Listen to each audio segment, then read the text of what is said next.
Hello, I'm Senator John Husted from Ohio, and I'm joined by my colleagues, Senator Mark Warner from Virginia and Senator Katie Britt from Alabama.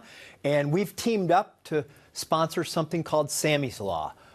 We care very much about what's happening to the youth of our nation, particularly in these online situations, these digital worlds that they're living in.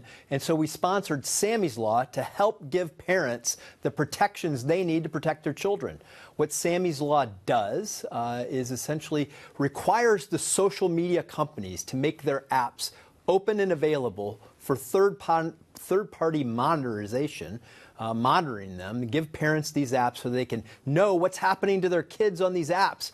A lot of times children might be approached about using drugs. They might get bullied. They might get a request for an inappropriate relationship or something along those lines, suicide, other things. Parents need to know that, and this law would require the companies to give parents access to monitor these situations to protect their minor children. And so we've joined together to get this accomplished, and I want to turn it over to my colleagues to share their thoughts about why Sammy's Law is so important to them. I'll start with Senator Mark Warner. Mark, tell us why you're so passionate about this issue. Well, John, first of all, thank you for taking the lead on this. And my background, I was in the technology business. I was in the cell phone business in the 80s. Got 3 daughters. They grew up through the early days of social media as teenagers. They're in their 30s now. And Congress has been absolutely pathetic on this issue.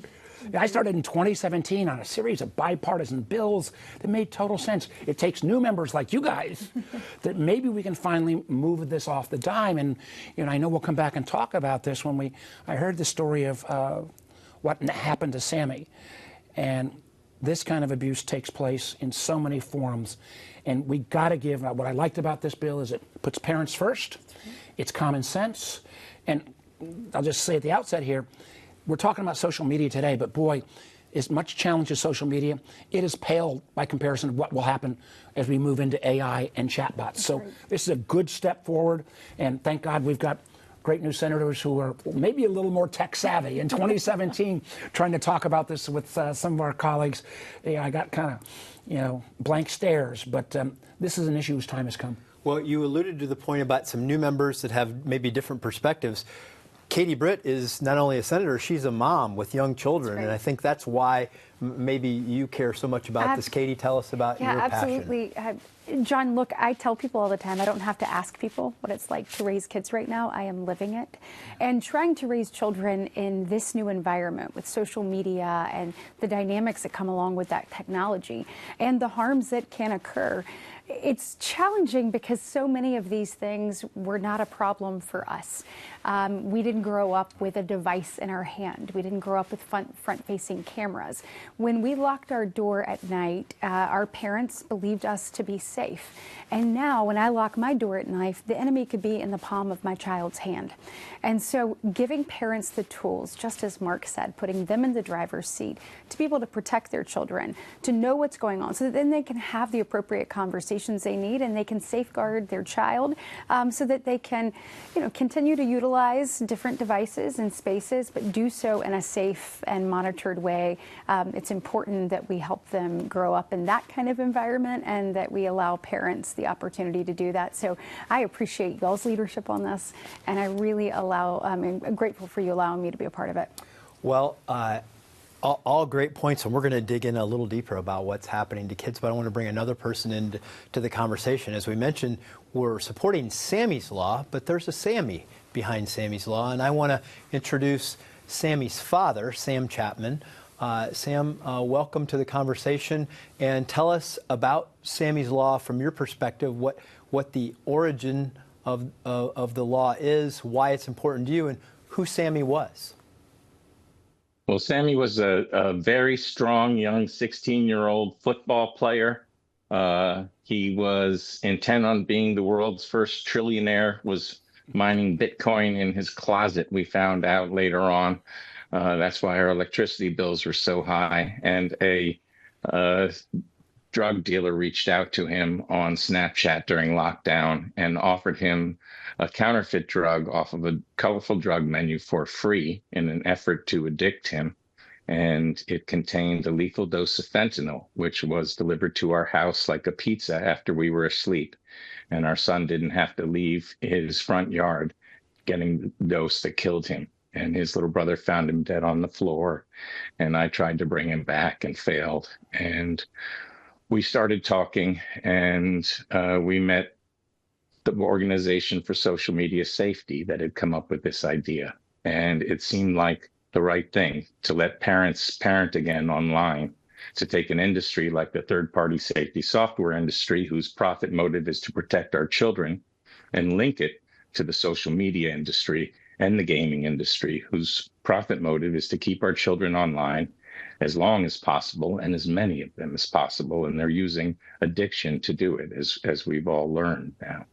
And so, the good thing about Sammy's Law is we're just replicating the harm so a parent can intervene and have some visibility. Snapchat, for instance, the snaps disappear. And so it's impossible for a parent to parent through that. But over half of America's children are on this platform. And because so many children are there, the drug dealers are there, the sextortionists are there, and it's turned into the worst neighborhood in America. These social media companies are solving the last mile problem for the drug dealers and burying this poison into our communities. And God bless you three for leading on this, because parents need the help, and the platforms with our children do not allow for this to be integrated. So TikTok, Snapchat, Discord, Instagram, and Facebook do not allow it. But on the platforms that do, like, for instance, YouTube, it has stopped 17 school shootings. So this is really valuable technology, and Sammy's Law would help make sure that other families don't have to go through what we did. Well, thank you, Sam, for joining us. Thank you for being so courageous, showing leadership and being so brave, and in telling Sammy's story, and also trying to do something about it so that other parents don't have to suffer the tragedy that your family has. And listening to you talk and to Katie talk, one of the things, because Katie talked about how the fact that, you put your children to bed at night and you think they're safe. They didn't leave the house, they're in your home.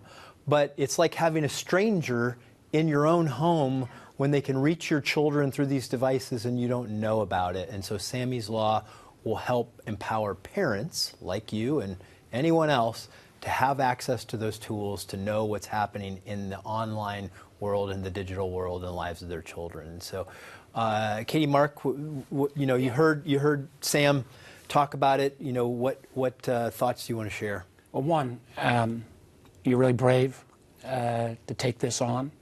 I have 3 daughters. I actually recently lost one of my daughters. And one of the things she struggled with for about 20 years was, she had type 1 diabetes, but then she had a massive eating disorder. I don't know for a fact whether that came about from social media. I sure as heck do know that the level of sites around eating disorder that advocate, encourage young women and young men now, up to 10% of the folks with eating disorders are young men, it's heartbreaking. So we got to put some guardrails here, and giving parents, and I'm fearful that we're talking about social media, but the next iteration of this is going to be that chat bot talking to Katie's kids and encouraging them to potentially do self-harm or lead them down a path. And God, if we don't get this right, we're going to have these stories repeated hundreds, if not thousands of times. And think about the fact that how long it took us. It seems so common sense now. It took us to even get the idea that maybe kids not have their cell phones on during the school day. Right. I mean, and how much we've gotten better learning. These, again, I was in the tech industry. I'm not anti-tech at all. But we need to realize if your only goal was to make $1 trillion, these guys are going to do anything possible to make that happen. So we got to put guardrails in place. Well, yeah, I mean, there's no doubt about that. Katie? I totally agree. I mean, just to echo your words, Sam, thank you for telling your story and for talking about your remarkable son and taking an unfathomable experience and helping others not have to go through that. I am grateful for you leading in this way. And I mean, Mark, you mentioned it, but this is just a whole new world, and you can believe in tech, but also believe in proper guardrails. Right. And when social media came about, we didn't know what we know now. Right. Now that we know this, now that we hear stories like Sammy's, that we hear stories like you were mentioning, whether it's AI chatbots or whatnot, I think we have a duty to do something.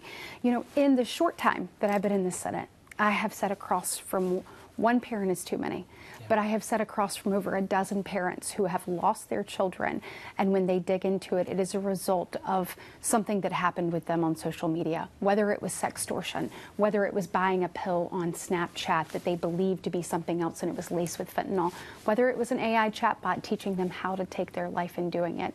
Look, we need to know what our children are absorbing. We need to know what they're dealing with. A lot of these things are hard for us as adults when it comes to social media and the bullying that you mentioned or whatnot, you know, all of these different things. We need to be able to parent them through, as Sam said, and this gives us the opportunity. You know, we were talking about this bill and your leadership and us getting to be a part of this. It's like Life 360 for parents on social media. And now, you know, for me, knowing where my kids are moving and what they're doing is such a helpful tool to be able to parent properly. This does this in a digital space in a way that I think can be total sense. And one of the things, and Sam, you need to hear this. These guys taking this route, they're part of the solution. I mean, Congress has been absolutely pathetic on this issue. A bunch of us raised our hand as early as 2017. It's 2026. We got to pass Sammy's law. We still don't even have a basic kids online safety bill in this country. That's right. It is an embarrassment. And, you know, again, this has nothing to do, these guys are Republicans, I'm a Democrat, it has nothing to do with what letter you got next to your name. It's about whether you just have a understanding of technology, recognize there's an upside. But there is a dark underbelly. I think for a long time, we kind of got so infatuated with technology and online, and we thought all these companies were just going to bring all this connectivity and good stuff, and a lot of that did come, but there was a dark underbelly. That's right. And we have been, I think, irresponsible not to acknowledge that and do something about it. And hopefully Sammy's Law will be one of the things we can do about it. Absolutely. Yeah, well, look, the algorithms are designed to addict us to these platforms, and our children, their brains are not developed enough to really understand how to filter out these things. And I think about it like this. We should want in the digital world to protect our children the same way we do in the physical world. That's right. We don't allow, you know, you wouldn't say, hey, I want my kid to go to the park all by themselves. I want my kid to go to the local bar all by, because that's what's happening to them in the digital world. That you put your kid to bed and you lock the door, but they're still vulnerable. They're still vulnerable. That's just a mindset that if you didn't understand, you wouldn't get that. Yeah. And you mentioned addictive behavior. I mean, that we're seeing that all across the spectrum, whether it be even, challenges, whether it be eating disorders, whether it be challenges with pornography, whether it be challenges with gambling. And you need to know if your child is being exposed to that. I mean, the first few minutes on TikTok for a new user, they're delivered an algorithm within 2 minutes about taking their own life, and then within 8 minutes about an eating disorder. When those types of things follow you around, and then you also layer on, think about this, pornography. Even someone my age, if they had wanted to get that, they would have had to have gone to a store with a fake ID, bought it, and then they would have had to hid it under their bed and then maybe pass it along to their friends. Somebody's mom was going to find it and everyone was going to pay a price. Well, now it comes directly to their hand. It's the same thing with gambling too, and you need to know if your child is being exposed to that advertising, because we see that 50% of young people, if they're exposed to gambling before 18, they are 50% more likely to be addicted for life. And so knowing what we know too about, you don't have to call a bookie and get his landline. It comes right to their phone, and this protects every vice in the world is now being delivered by a stranger or an algorithm. And we're not talking about adults here, we're talking about children we have the responsibility to protect them, and we got to give parents the tools to be able to do this, because I know that both of you have constituents in your states that have experienced tragedies much like Sam and his family. Sam, what do parents tell you Like, you've been leading this crusade. What are you hearing from other parents whose children have been victims? Because I know everyone thinks it's like they think they've got control of what's going on in their own household, but I bet you met a lot of parents like we have who thought they had it, under control, but didn't know because they didn't have access to the information. Well, people think it has to do with bad parenting, but like we said, these messages are ethereal. There's no way to know unless you're in the room when it happens. And that was the basis for the entire platform. Snapchat started out as like a sexting app, and they just changed the name. So our children are really exposed to the most dangerous stuff in the world. My wife says putting your child on Snapchat is like dropping them off in the worst drug-filled neighborhood and hoping they do well for themselves. Parents are in a terrible bind because if their children don't have the platform, then they're left out socially. And they may not be able to get their homework. And they're in a fight, a wrestling match with their children every day over these things. So communities have to come together and create social media free zones, social media free schools, phone free schools. These are the things that we must do together. But until we have the technology companies accountable, parents need a tool like third-party safety software, and Sammy's Law will deliver that tool. And Sam, one of the things is these companies sometimes say, well, we can't do it. Baloney. We had an incident in our state where a young woman who was a reporter literally got shot out reporting in her local community. The family spent 5 to 7 years because YouTube, frankly, kept putting the video back up. And they said they didn't have any ability to remove it. Oh. If that had been something criticizing YouTube, you're damn straight they would have been able to find a way to get rid of it. So we've got to hold them accountable. And there is a little bit here. Actually, the courts on some more recently have said on some of these chatbots that have encouraged or potentially encouraged young people to suicide, that there's going to be a legal liability. But it'd be a lot better if we start with not just rely on the courts, but we find a bipartisan way to put laws on the books. That's right. And he said something that he nailed it. As a parent, when you were trying to parent in this, and let's say you're trying to say, like, I'm not ready for you to be on Snapchat yet, what happens? Your children are left out. I remember my daughter not on Snapchat, the basketball team or volleyball team, she thought she was going to wear the white jersey. Well, they snapped out, they're wearing the blue. Well, she didn't have Snapchat. Someone forgot to tell her. She shows up in the wrong jersey. These kinds of little things happen all the time, but they are disconnected from what's going on socially. They're disconnected from what's going on in the classroom. Because these devices are being utilized in those ways. And so as a parent, it's hard. And, sometimes you feel like, okay, how am I going to do this?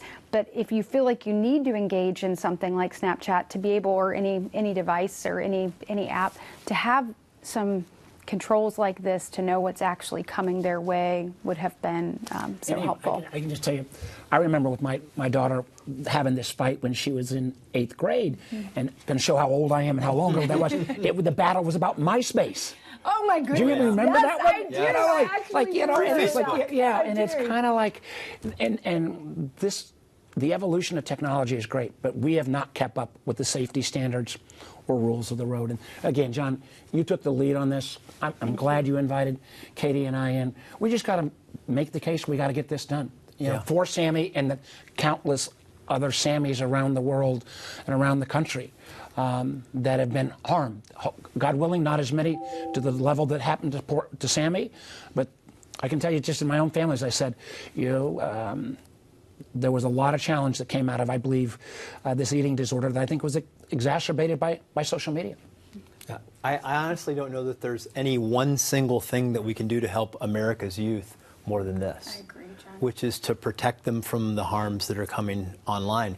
And to give parents, we say we want parents to parent, and everybody's like, parents need to be, well, give them the tools that they literally need to be a parent in their child's life, to know what's going on, because you're right, a child who's out there doesn't have access to it, a teenager and all the others do, makes them feel ostracized. There are ways that you can use technology responsibly, but you have to have the parents involved. And so, Senator Warner, you've been on this for a while. We're all pushing but this. I'm batting zero. So I know, I We're gonna get it done. understand. So Sammy's Law passed the House Energy and Commerce Committee with bipartisan support earlier this year. So we've got it through one chamber, but now it's on the Senate. It's on our chamber that we work in to get this done. So, what advice? So we need Sam Chapman, and we need every parent that's been affected by this or is concerned about this to let their senator know that you want them to support kids' online safety laws like Sammy's law. And I think the time is now. I mean, I don't meet a parent of a child almost any age, preteen, post-teen, that isn't afraid and concerned about this. It really needs to be us putting impetus behind this and recognize, and again, I'm a pro-tech guy, but these companies, many of them will say they want to do the right thing, but when push comes to shove, their willingness to support any legislative action, again, the fact that we've got newer, younger senators is a great move forward, and let's make a commitment to Sam to get this done. We know some tech companies have this ability right now, right? They allow you to use these third-party apps to monitor your children. If one can do it, we know they all can do it. They can comply with this law. It's not a burden, but it will save the lives of many children. Any final thoughts, let's Katie? put people over profits. And let's do the right thing. And I think we've got a great group here. You're sounding like a Democrat. Hey, this is nonpartisan. I'll sound like a Republican. Let's put parents first. There you go. And hold the folks accountable. This sounds good. I like it. You don't know which team we're on. We've solved it here. Well, it's true. This is easily complied with for the tech companies. This isn't going to cost them their profits. And it's about caring about kids and putting parents in charge of the lives of their children in the digital world. Good. So Sam, thank you for being here in Sammy's memory, and for all the children out there, thank you for leading on this. And we're going to help try to get Sammy's law across the line in the U.S. Senate. Thank you. Thank you all for working on this. If Sammy's law had been in place when Sammy was alive, he'd still be here today. So for the ones who are left behind, what you all are doing can be life-saving. Thank you. Thank you. We will continue the good fight. Thanks for joining us today.